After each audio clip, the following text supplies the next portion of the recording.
am here speaking with Chef Josh DeChellis. Hi, how are you? Good, good. How are you? Good. And we just had a tasting of Prosecco paired with your food. And you were tasting, I was working. Yeah, you were working hard putting out some food for us. But and I was tasting some Prosecco, I can't lie. So. Okay, great, great. And you are from Fry Restaurant? No, Bar Fry Restaurant. Bar Fry, excuse me. Yeah, it's a tempura shop we're opening in Greenwich Village. We're really excited about it. And that's on Carmine Street? It is, 50 Carmine. Okay. 50 great. Carmine. And so this today we were challenging you to pair some of your food with some of the Prosecco. I didn't realize it was a challenge. Well, you know what I mean. It's right. It's the notion of putting together some of these wines with your food. So what was your organizing principle? Well, I was saying before that it was really an education for me to taste through a bunch of different kinds of Prosecco.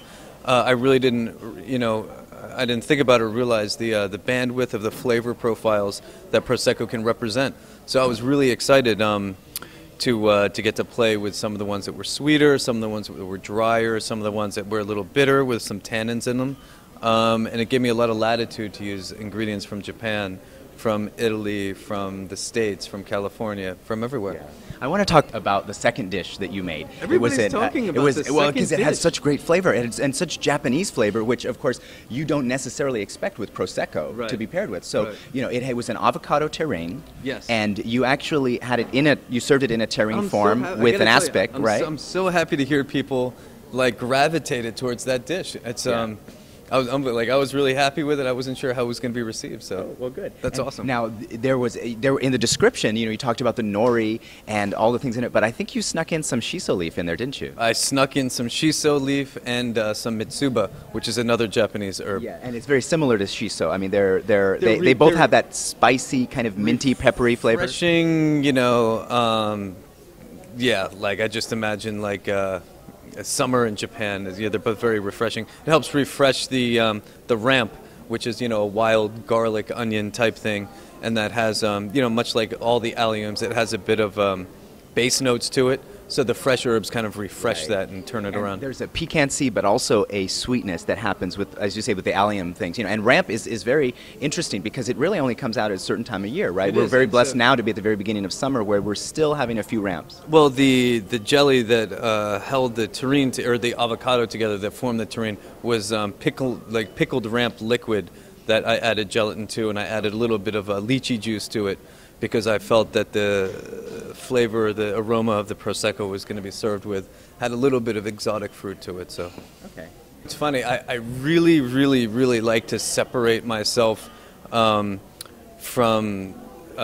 history of ingredients, where they're from, how they're conventionally or traditionally conceived and treated, which I feel like helps me focus more on the flavor, the smell, the taste, the consistency. So you don't get stuck in what's expected of the pairing. What other people have sort of deemed before me. They're no different than me. I studied, flavor and smell and sense for my life. And why would I listen to what somebody else thinks? Somebody else tells me that's how it should be treated, and that's it.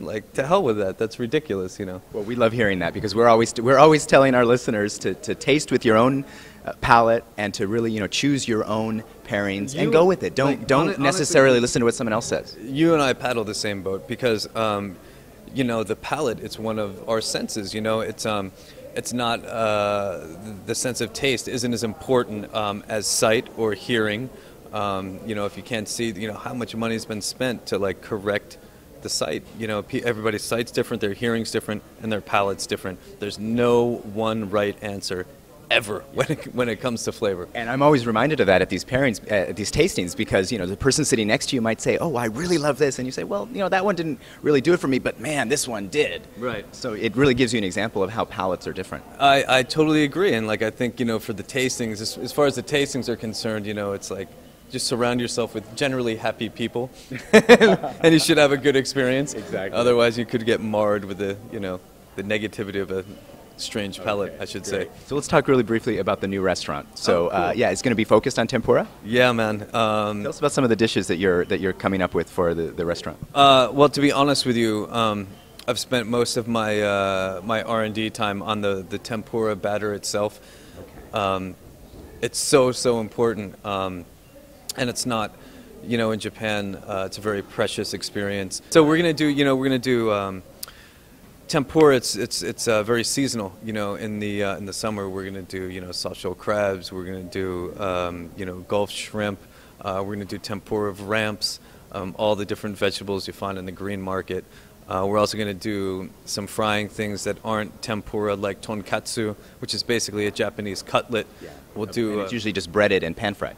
In panko, yeah. The first one I'm going to do, I think, is a warm veal head terrine that will be sliced and then treated like a cutlet.